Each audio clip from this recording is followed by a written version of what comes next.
Assalamualaikum warahmatullahi wabarakatuh. Perkenalkan, nama saya Muhammad Gunadi.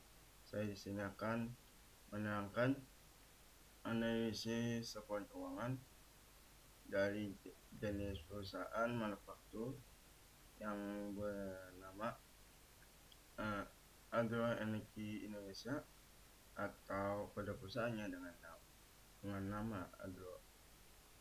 Nah, sebelum itu, di analisis laporan keuangan itu ada rasio. Dan menurut Alim dan Hanafi, rasio dibagi menjadi 5 yang bisa dilihat. Ada rasio likuiditas, rasio aktivitas, rasio solvabilitas, rasio profitabilitas, dan rasio pasar. Nah, setiap rasio itu ada tujuannya masing-masing, dan setiap rasio di dalamnya ada bagian-bagian lagi. Nah, yang bisa dilihat, saya menggunakan 3 tahun untuk analisis keuangan di setiap rasio. Nah, tahun 2020, 2021, 2022. Nah, rasio pertama yaitu rasio likuiditas. Nah, fungsi dari rasio likuiditas merupakan rasio yang menggambarkan kemampuan perusahaan dalam memenuhi kewajibannya yang akan segera jatuh tempo. Untuk rumus rasio atau rasio lancar, yaitu aktiva lancar dibagi utang lancar dikali 100. Nah, sedia dalam data input yang di tabel dan di grafik. Perusahaan Agro di tahun 2020 ke tahun 2021 mengalami penurunan sebesar 100 pada tahun 2020 151, dan pada tahun 2021 turun menjadi 100%. Nah, dan pada tahun 2021 ke tahun 2022 naik menjadi 217%. Kenapa bisa naik? Bisa dilihat di dalam tabel. Nih, aktiva lancarnya naik menjadi 5.319.300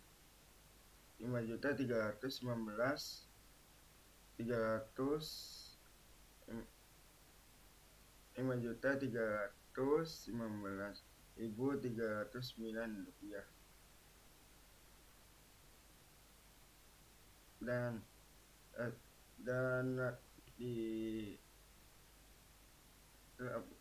di rasio likuiditas bagian keduanya ada rasio kas.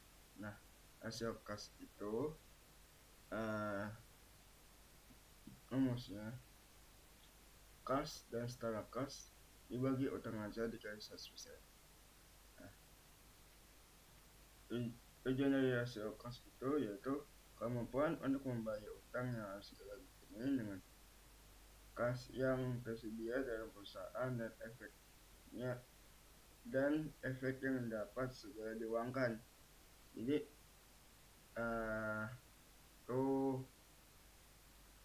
mudah diubah menjadi uang. Nah, bisa dilihat dalam tabel juga perusahaan Agro pada tahun 2020 hingga ke tahun 2021 mengalami penurunan. Bisa dilihat di dalam tabel. Pada tahun 2020 perusahaan Agro memiliki rasio kasnya sebesar 103%, dan pada tahun kedua yaitu 2021 turun menjadi 64%. Nah, bisa dilihat kenapa bisa turun. Ini di bisa dibilang di utang acuannya naik menjadi 2.838 sekian. Dan pada tahun 2020 perusahaan Adro Sokasnya naik menjadi 166%.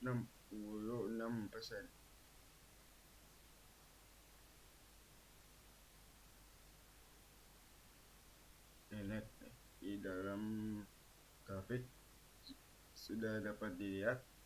Jadi sistemnya tuh pada tahun 2020 ke tahun 2021 tuh turun, tapi di tahun 2022 naik.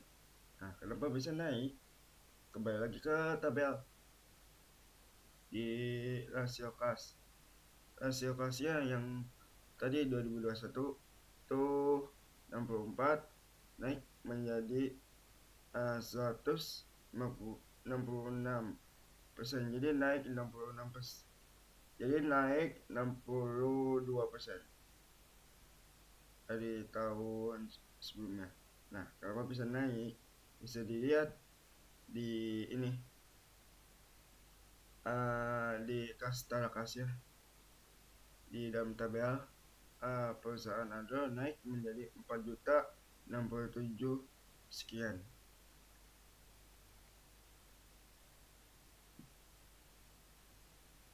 Dan di rasio likuiditas itu bagian ketiganya ada rasio cepat. Nah, rasio cepat tuh dengan rumusnya itu arti lancar dikurangi persediaan dibagi utang lancar dikali 100%. Nah, bisa dilihat di grafik terlebih dahulu. Perusahaan Adro pada tahun 2020 tuh ke 2021 mengalami penurunan, dan pada tahun 2022 perusahaan Adro mengalami penaikan. Nah, kenapa bisa kayak itu? Bisa dilihat di dalam tabel yang ini. Perusahaan Adro tuh pada tahun 2020 mempunyai jumlah sebesar atau memiliki data sebesar 142%, dan pada tahun 2021 perusahaan Adro mengalami penurunan sebesar 96%, dan pada tahun 2022 naik menjadi 209%. Nah, bisa dilihat kenapa perusahaan Adro turun. Ini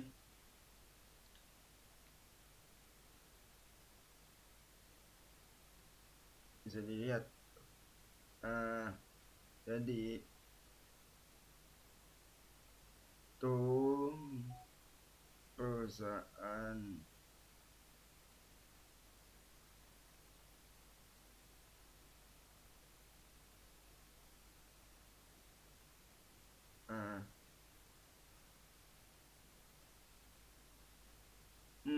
perusahaan ini apa namanya Adro kenapa bisa turun secepatnya pada tahun 2020 ke tahun 2021?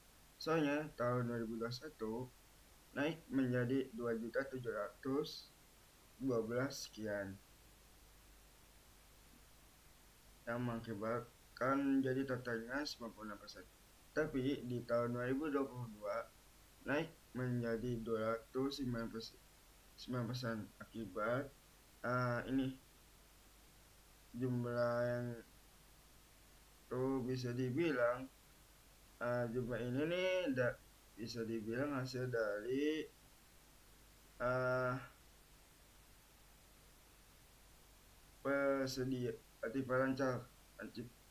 Aktiva lancarnya naik menjadi 5.315, naik dengan signifikan gitu. Dan yang keempat, dalam likuiditas ada rasio em, kita atau rasio modal kerja. Tadi yang kita tuh dari bahasa Inggris yang berarti working capital to total asset ratio. Nah, bisa dibilang perusahaan Android tuh mengalami data rasionya tuh perubahan yang sangat signifikan dibanding tahun sebelumnya. Sebelumnya mohon maaf dibanding data yang sebelumnya.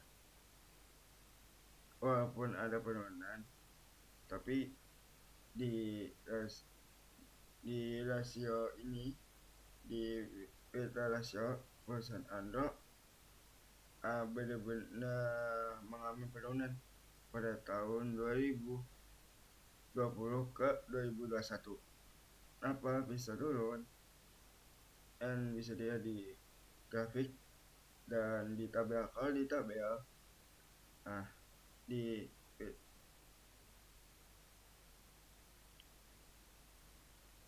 di namanya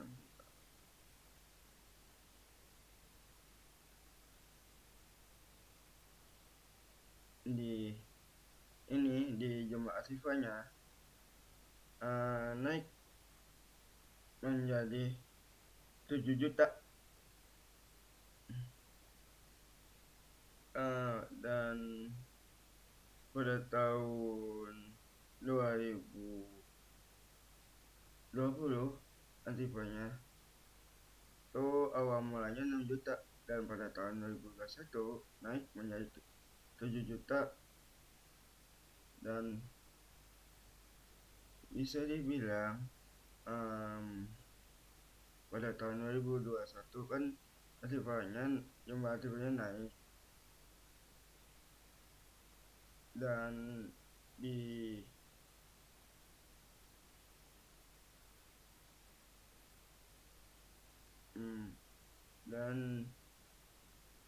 ininya di hasil yang bawah yang di tabel hasil dari aktifan lancar dikurang utang lancar, si utang hasil dari itu membuat ininya nol. Dan pada tahun 2022 naik, soalnya yang hasil dari aktifan lancar dan utang lancarnya dikurang tuh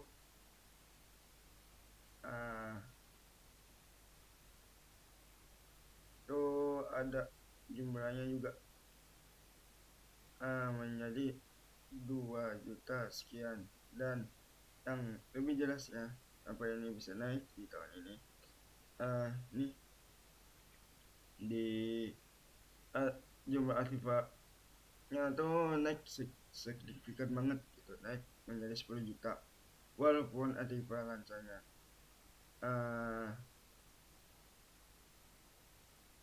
tuh setiap tahunnya naik, tapi kan bisa dilihat dari jumlah utang lancar juga gitu. Nah, yang kedua tuh rasio likuiditas. Nah, bisa dibilang rasio likuiditas tuh cuma ada 4 bagian. Nah, untuk rasio aktivitas adalah rasio yang digunakan untuk mengukur tingkat efisiensi pemanfaatan sumber daya perusahaan yang terdiri dari penjualan, persediaan, penagihan piutang dan lainnya, atau rasio untuk menilai kemampuan perusahaan dalam melaksanakan aktivitas sehari-hari. Nah, di rasio aktivitas itu ada bagiannya lagi. Nah, di dalam rasio aktivitas ada 4. bisa dilihat. Yang pertama, rasio Tato. Nah, rasio Tato pada tahun 2020 ke tahun 2021 perusahaan Adro mengalami sebuah kenaikan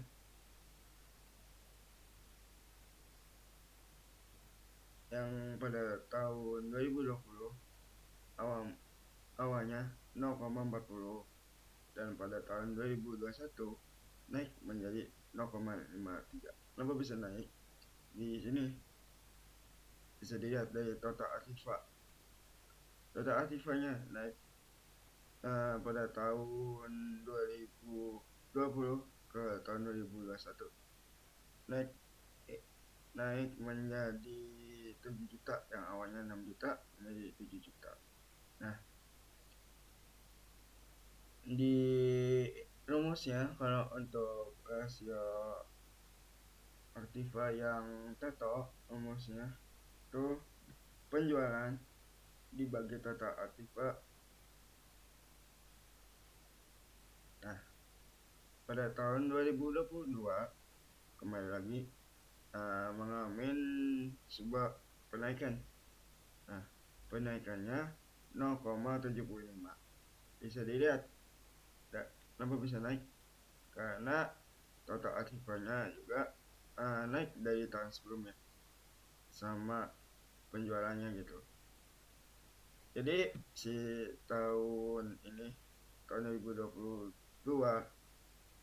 tatonya kenapa bisa naik? Disebutin dalam tabel penjualannya naik menjadi 8 juta sedangkan total aktifnya naik menjadi 10 juta sekian. Nah, lanjut kedua, di dalam tato ada bagian kedua itu rasio lebih tepatnya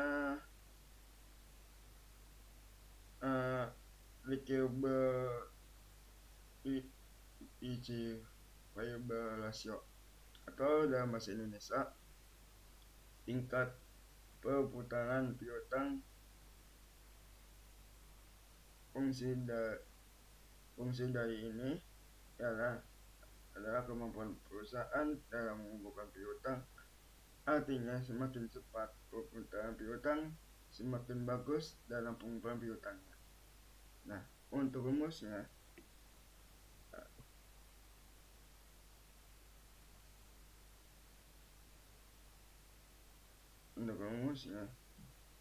penjualan neto dikurang piutang rata-rata dikali 100.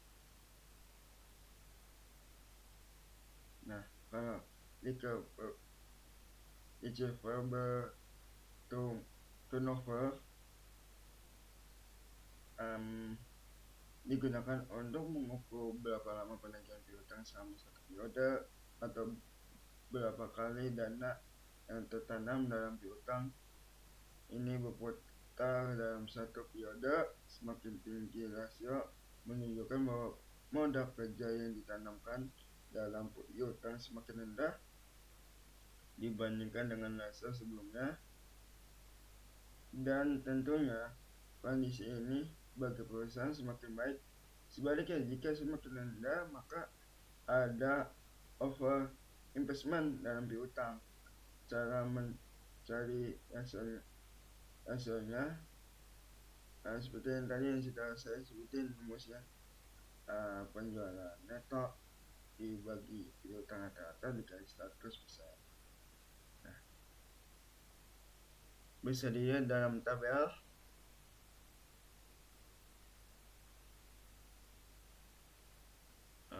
di ini.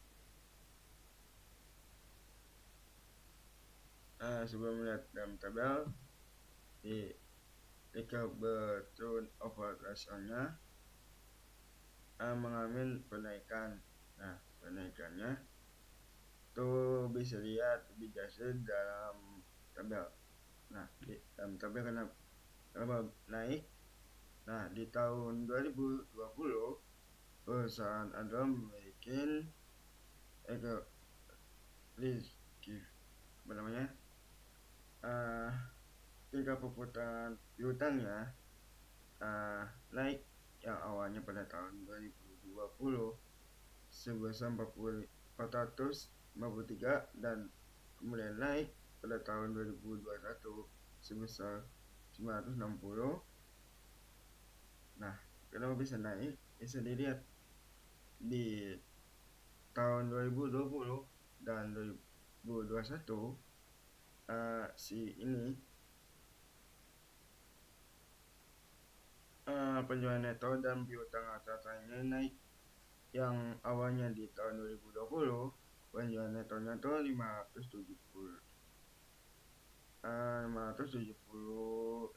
sekian, dan pada tahun 2021 turun naik menjadi 1.769 sekian. Nah, kan bisa dibilang tuh piutang rata-ratanya juga pasti naik gitu. Nah, apa bisa naik? Yang ini tingkat perputaran piutangnya kan hasil dari ini dua ini. Jadi setiap tahunnya perusahaan Andorra mengalami penaikan. Nah, penaikannya dari piutang rata-rata sama penjualan neto tuh dibagi 100% gitu. Nah, pada tahun 2022 perusahaan Andorra mengalami penaikan yang sangat signifikan. Bisa dibilang tuh pada tahun segitu yang awalnya penjualan netonya 1.769 naik menjadi 4.652 sekian, dan piutang rata-ratanya naik menjadi yang awalnya 663 naik ke 937 sekian dibanding tahun sebelumnya, yaitu tahun 2021. Nah, yang berjumlah sebesar 2022-nya menjadi 1.787. Nah, di rasa aktivitas bagian ketiganya ada DOR. Nah, DOR maksudnya.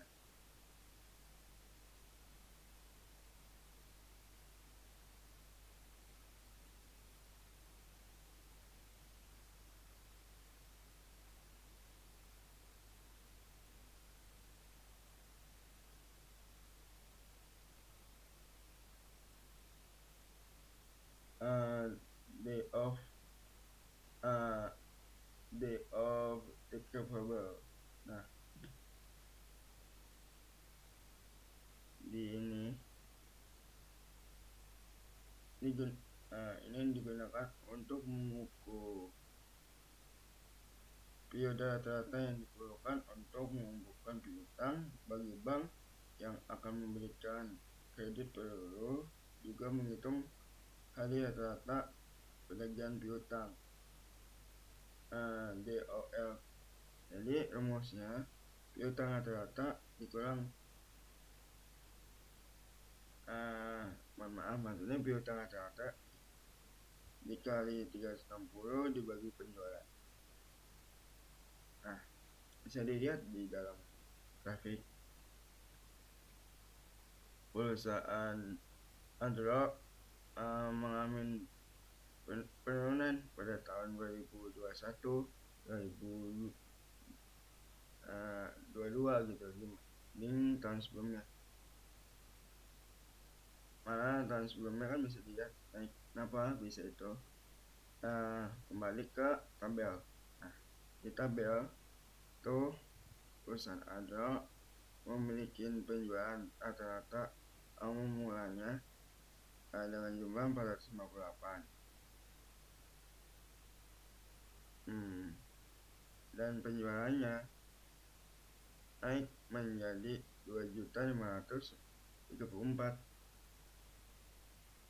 Dan di tahun 2021-nya perusahaan Android tuh penjualannya naik menjadi 3.992, dan piutang rata-ratanya naik, tapi penjualannya lebih banyak gitu, mengakibatkan menjadi sejumlah DOR-nya menjadi 60. Dan di tahun berikutnya juga sama, penjualannya naik signifikan dibanding tahun sebelumnya, yaitu naik 5 juta menjadi 8.102 sekian gitu. Nah, di setiap tahunnya perusahaan Android penjualannya mengalami peningkatan gitu. Nah, walaupun itunya turun gitu, walaupun DO-nya grafiknya turun, tapi kalau penjualannya bagus, itu dibilang perusahaannya mengalami peningkatan. Dan kembali lagi ke ini rasio aktivitas bagian keempatnya tuh ada asset turnover. Nah, bisa dilihat.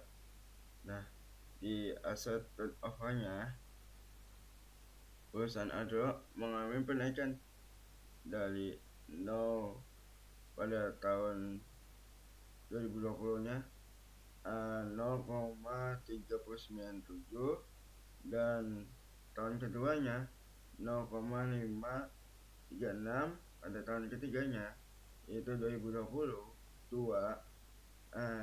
naik menjadi 0,751.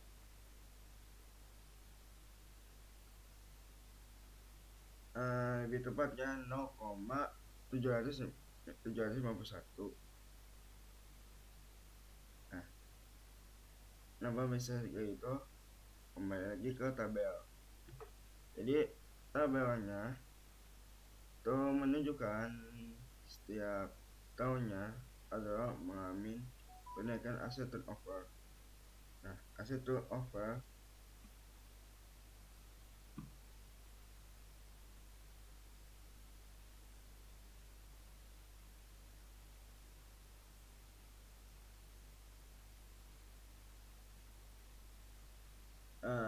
bisa bertujuan yaitu untuk mengukur penggunaan semua aktiva perusahaan, kemudian juga mengukur berapa jumlah penjualan yang diperoleh dari tiap rupiah aktiva, dan biasanya hasil ini dinyatakan dengan desimal.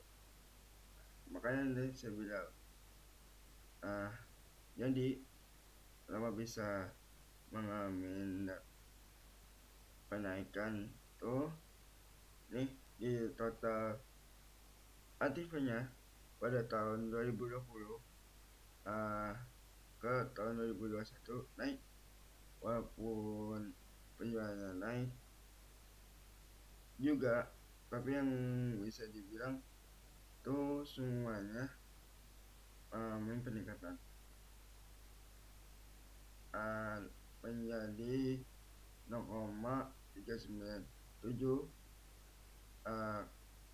dan pada tahun 2021 0,526. Nah, kenapa bisa kayak gitu?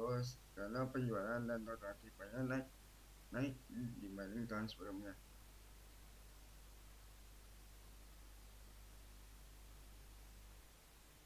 Lanjut ke bagian ketiga, yaitu rasio solvabilitas.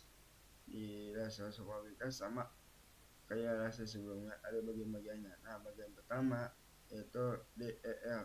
DER rumusnya total utang dibagi modal sendiri dikali 100. Nah, bisa dilihat di grafik DR perusahaan Adro selalu mengalami peningkatan.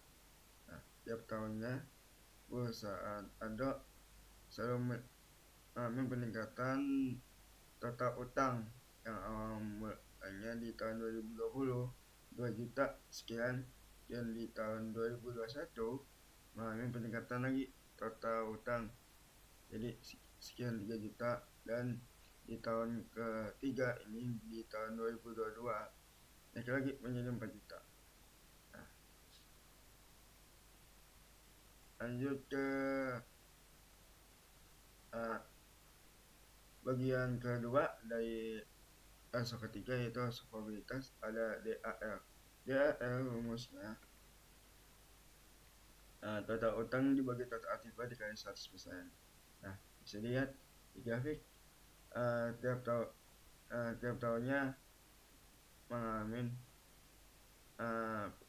peningkatan dan penurunan. Nah, di tahun pertama ke tahun kedua mengalami peningkatan yang awalnya 38 menjadi 41%, lalu turun menjadi 39%.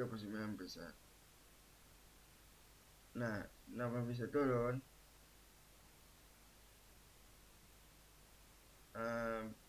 Bisa dilihat di total aktifanya dan di total utangnya. Di tahun pertama yaitu 2020 ke tahun 2021 total utangnya itu naik menjadi 3 juta, dan tahun begitu pula dengan total aktiva yang awalnya 6 naik menjadi 7 juta, yang membuat hasilnya segini 41%. Dan di tahun kedua mengalami penurunan, soalnya di total aktifanya mengalami penaikan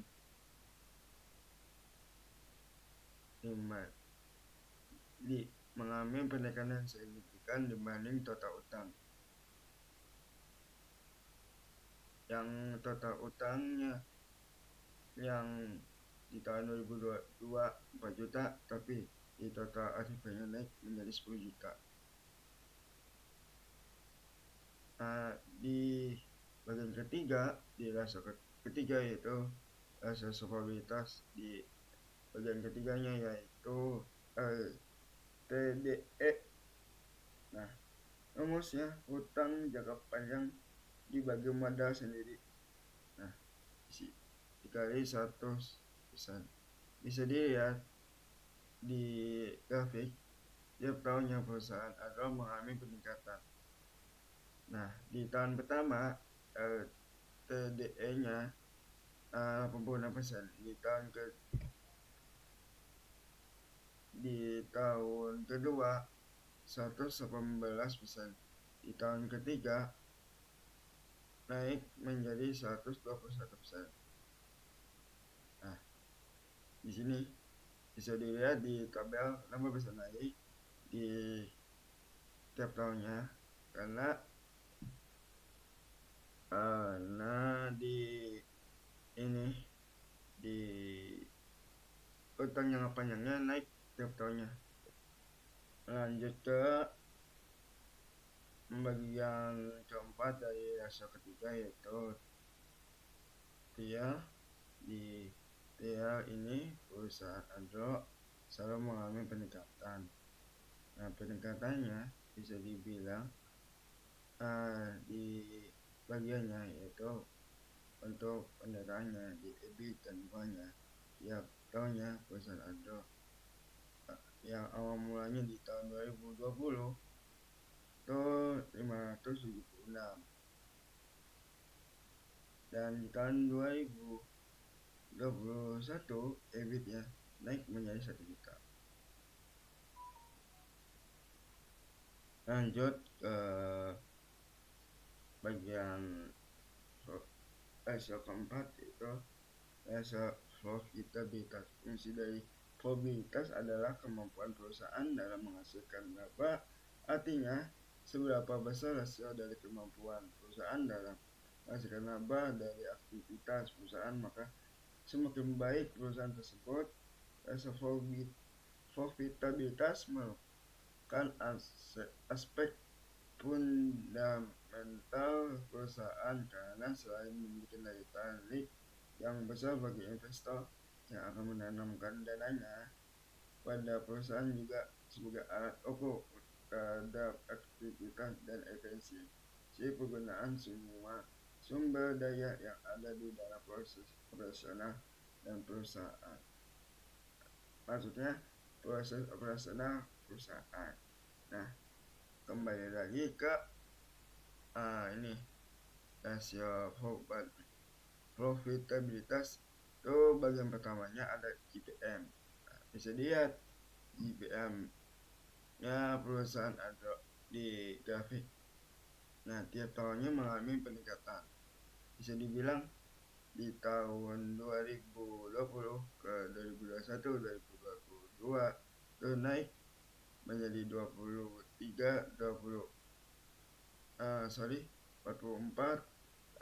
ke 57%. Nah, kenapa bisa naik? Bisa dilihat dari sini.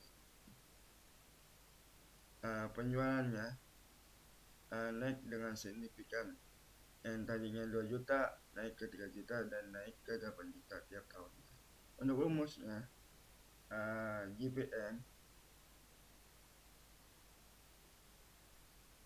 laba kotor dibagi penjualan dikali 100. Lanjut ke bagian kedua, itu PML. Nah, di PML ini rumusnya EBIT dibagi penjualan dikali 100. Di grafik perusahaan ada PML-nya tiap tahunnya mengalami peningkatan, yaitu di tahun 2020 mengalami peningkatan ke tahun 2021 sebesar yang awalnya 23% naik ke 44%, sudah naik lagi ke tahun 2022 naik menjadi 57%. Kenapa bisa naik? Bisa dilihat di ini, di penjualan. Lanjut ke bagian ketiga, yaitu NPM. Nah, NPM-nya bisa dilihat di grafik perusahaan Android ini. NPM-nya setiap tahunnya mengalami peningkatan sama ya bagian yang lain yang sebelumnya. Itu pada awalnya 6% naik menjadi 26%, naik menjadi 35%. Dan kenapa? Bisa dilihat di tabel ini. Di tahun 2020 NPM ya ini itu bisa dikatakan nya mengalami penaikan di tahun 2020 ke tahun 2021 dan 2022. Nah, di tahun 2020 158 sekian, yang di tahun 2021 nya 1 juta sekian, dan 2022 nya 2 juta sekian. Lanjut ke bagian keempat, dari rasio keempat, rasio profitabilitas ialah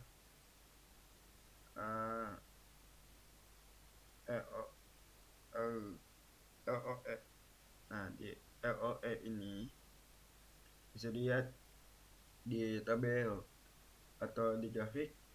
Di grafik dulu, tiap tahunnya di tahun 2020 ke tahun 2021, tahun 2022 mengalami peningkatan. Yang di tahun pertama 46%, tahun kedua 300%, tahun ketiganya 826%. Kenapa? Bisa dilihat di sini. di tabel di LE, di LOE. Nah, di babasinya setiap tahunnya tuh mengalami peningkatan. Nah, di tahun pertama untuk LOE sendiri di perusahaan Android itu memiliki 158 sekian, dan tahun kedua sekian, dan tahun ketiga sekian. Dan untuk IAT sama babasi itu bisa dibilang sama.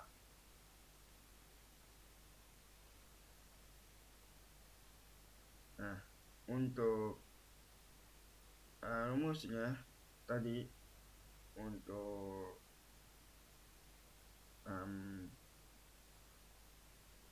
LOE itu babasi dibagi pada saham dikali 100 dan lanjut ke EPS. Nah, EPS untuk perusahaan ada tiap tahunnya naik. Di tahun 2020 mungkin 0%.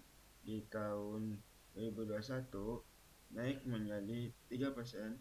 Di tahun 2022 naik menjadi 9%. Yang di grafik, nah yang dari grafik ini bisa dijelasin atau bisa lihat jelasnya di tabel. Nah, di tabel ini untuk lihatnya perusahaan Android ini tiap tahunnya mengalami peningkatan. Dan di tahun 2020 mungkin 158 sekian. Di tahun 2021 perusahaan Android memiliki peningkatan 1.028 sekian. Dan di tahun 2022 perusahaan Android memiliki peningkatan 2.831 sekian. Untuk rumusnya, lihat dibagi jumlah lembar saham. Untuk jumlah lembar sahamnya itu saya dapatkan dari IDX yang rincian saham, dan untuk yang informasi untuk data aku dapatkan dari Semeli sama IDX sama Yahoo Finance. Dan lanjut ke rasio keempat. Mohon maaf, maksudnya lanjut ke rasio kelima, yaitu rasio pasar.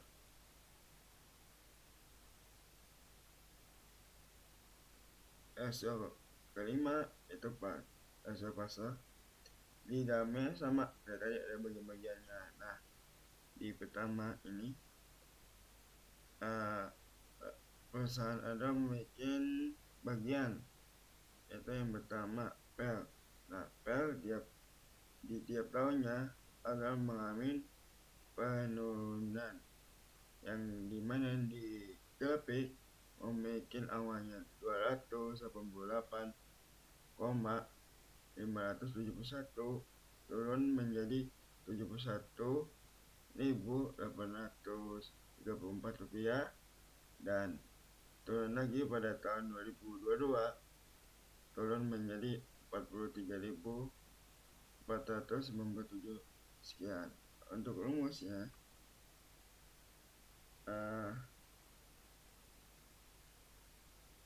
PEL ialah harga saham per lembar dibagi EPS dikali 100. Untuk fungsinya ini rasio pasar ialah rasio yang mengukur harga pasar relatif terhadap nilai buku. Sudut pandang rasio ini lebih banyak terdasar pada sudut investor atau calon investor, meskipun pihak manajemen juga berkepentingan terhadap rasio-rasio ini. Jadi untuk ini kenapa bisa mengalami penurunan, itu bisa dilihat di EPS-nya tiap tahunnya adalah membuat penurunan peningkatan di tahun 2020 awalnya 0%, tapi di tahun keduanya 3% di tahun 2021, dan di tahun 2022 naik menjadi 9%. Dan lanjut ke bagian kedua di pasar itu ada DY. Nah, DY ini rumusnya dividen per lembar dikali maksudnya dividen per lembar dibagi EPS dikali 100%.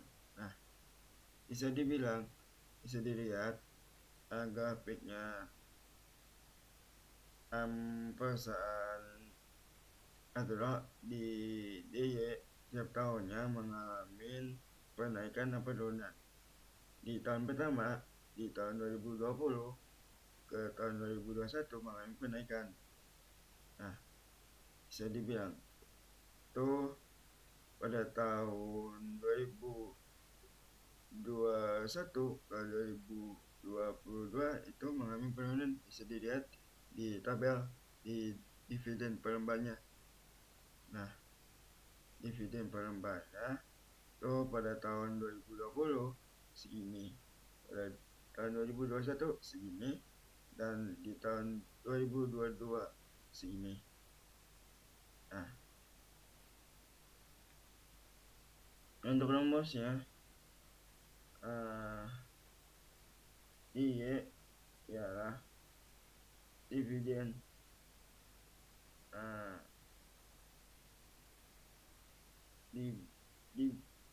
dividen per lembar dibagi EPS dikali 100.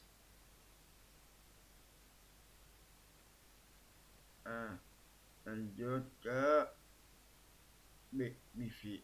Nah, BV ini tiap tahunnya untuk perusahaan ada mengalami penurunan di tahun 2021, tahun 2022 tuh mengalami penurunan. Bisa dilihat di tahun 2020 perusahaan ada memiliki 269.000 sekian, dan di tahun kedua yaitu tahun 2021 perusahaan ada memiliki BV sebesar Rp201.459. Di tahun ketiga perusahaan adalah memiliki Rp184.577.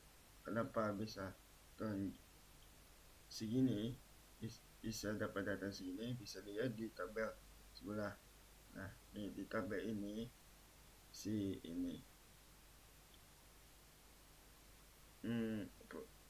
di tiap tahunnya 2020, 2021, dan 2022 tuh ada memiliki peningkatan jumlah dari total ekuitas sampai rata-rata sampai dan untuk rumusnya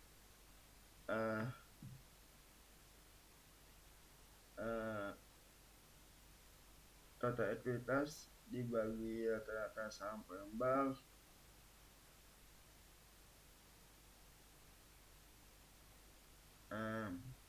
sekian dari saya.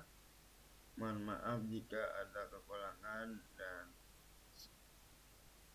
kurang tepat dalam perkataan atau semacamnya. Saya mengundurkan diri. Wassalamualaikum warahmatullahi wabarakatuh.